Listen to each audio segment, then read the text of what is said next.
mind your business, because this is most important when you begin your business. And any entrepreneur is kind of a restless person. He wants to do one thing in the morning and another thing in the lunch, and by the time he reaches for the dinner, there is some other idea in the brain. And in the whole this thing, he keeps on hopping from one idea to another, and then he doesn't mind his business. Business is not though difficult, but in this this thing he just forgets to mind his business. But with the little legal or accounting input which I can share today, we'll try to help to mind our business better. And this is my attempt to share what I've learned so far in my CA career. And while interacting, I wish to share more and I wish to learn from all of you. So how I've broken up my presentation, I was been given objective, this must be there, and this is what everybody would like to know. We will be introduced to a new idea called as LLP, Limited Liability Partnership, which is a new kind of organization, enterprise, legal enterprise.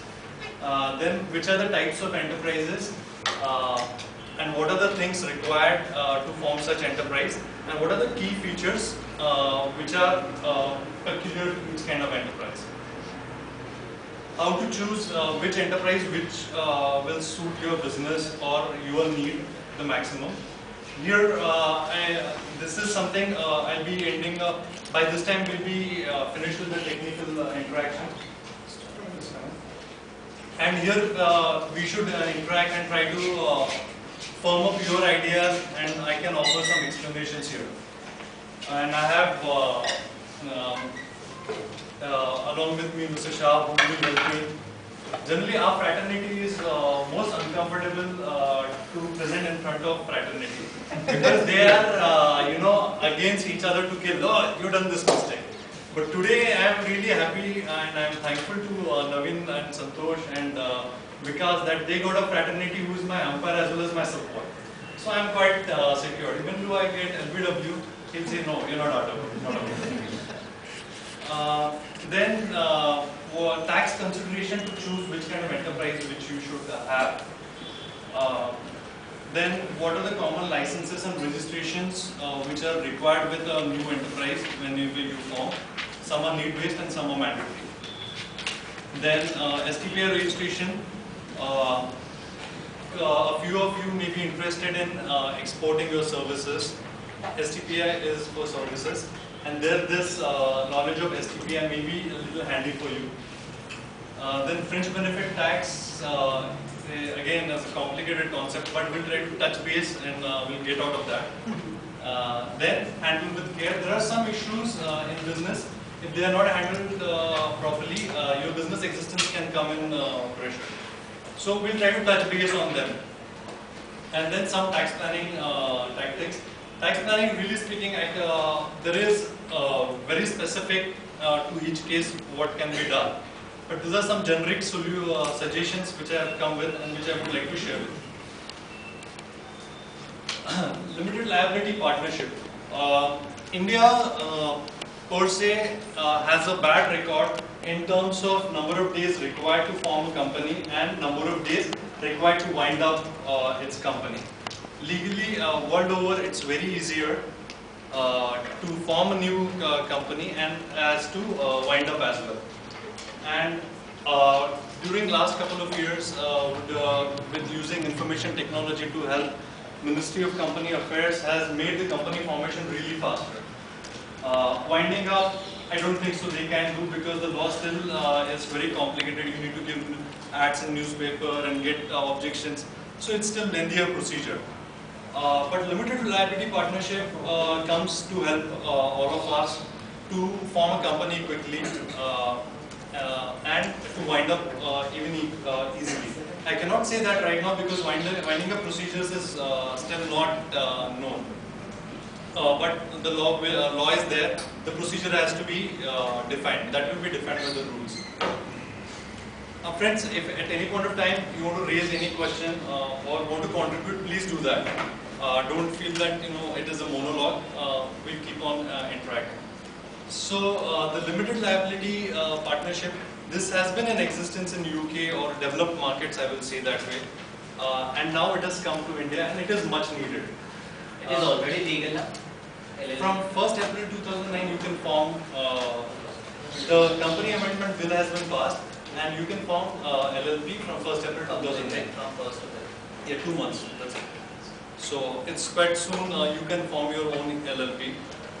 And the advantages of LLP are basically, externally it's like a company, it has got a separate identity from its owners. And internally it is like a partnership firm, which doesn't have much to do with like having a resolution every time or board meetings, aging. The partnership doesn't require that. It has a simple agreement that will share profits like this. You take your profit, you take your profit, and that's it.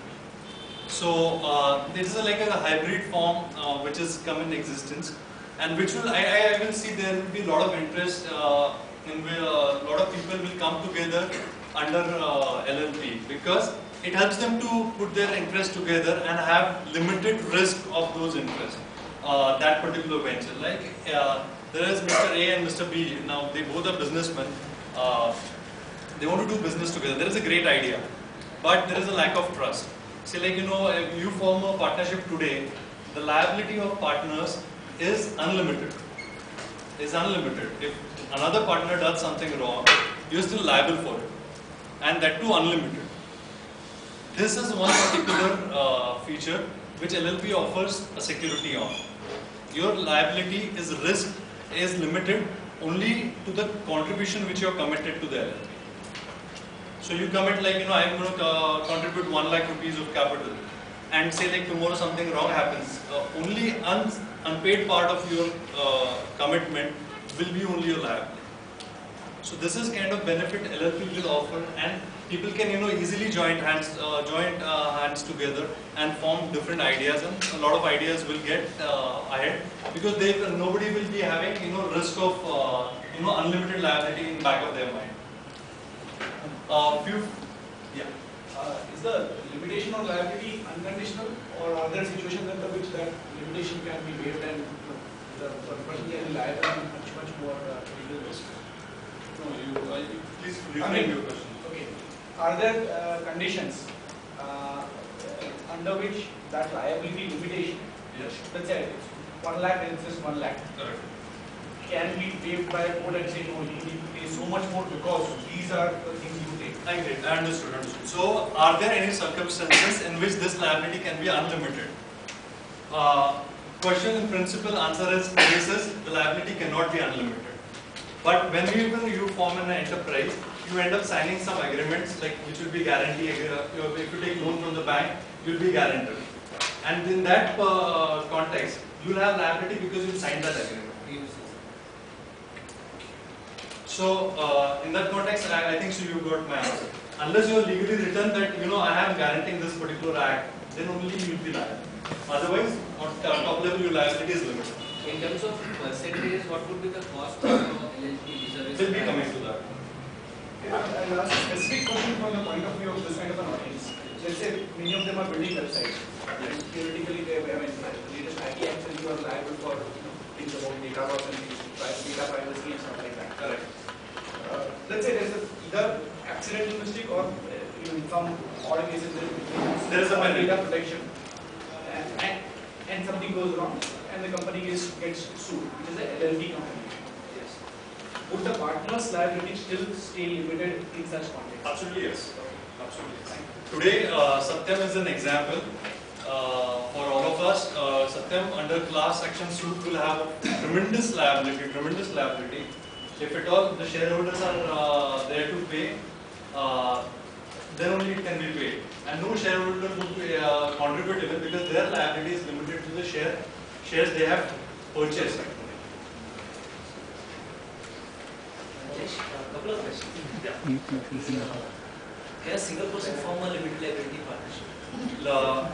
My answer to that is yes and no, both. You can form, but there can be a way in which the interest is transferred to somebody else. This is logical. Single skip proprietorship and yes, make a LLP. Most logical. it is possible. Like